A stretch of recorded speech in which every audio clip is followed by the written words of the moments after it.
వీరే మహారథి కర్ణుడు. సమ్రాట్ జరాసంధ తమ మిత్రునికి సహాయం చేసేందుకు వారు జీవితాంతం ఇక్కడే ఉండి తమను ఈ ప్రకారంగా బంధిస్తూనే ఉంటారు.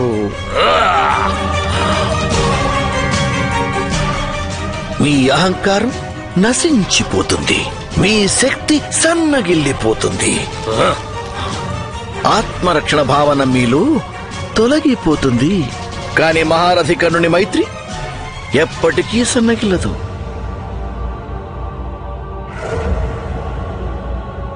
సమ్రాట్, మీ యొక్క శక్తికి యువరాజు దుర్యోధనుని సామర్థ్యానికి ఉన్న భేదం ఇదే.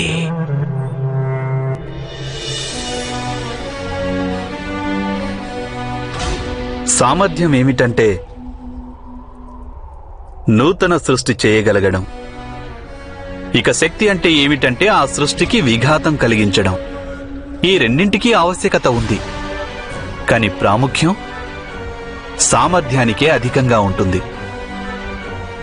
మీరిప్పుడు రాజసూయ యజ్ఞం తలపెట్టారు కనుక ఆర్యవర్తంలోని రాజులందరూ మీ సామర్థ్యాన్ని గుర్తించటం అనివార్యమని అర్థం చేసుకోవాలి. ఈ కారణంగానే మయసభ నిర్మాణం గురించి నేను మీకు సూచించాను. కాని వాసుదేవ, ఈ మయసభ నిర్మాణాన్ని చూసిన వారి మనసులో ఈర్ష్య జన్మించడం అనివార్యం కాదా? ఒక బృహద్ నిర్మాణం జరిగినట్లయితే ఆ రాజ్య ప్రజలంతా ముగ్ధులై గర్విస్తారు మహారాజా. కళ్ల ముందు సంపద కనిపిస్తుంటే ఆ రాజ్య ప్రజలు తమ రాజ్యాన్ని మరింత అభివృద్ధి చేసేందుకు సంసిద్ధులవుతారు.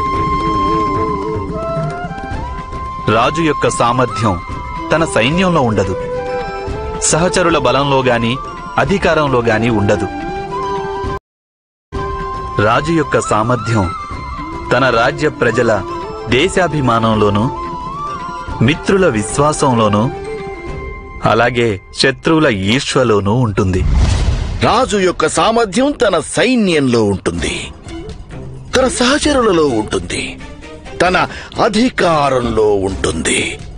మీరంటే భయం ఉంది సమస్త ఆర్యావర్తంలోనూ. మరి తమరి అధికారం ఎక్కడుంది?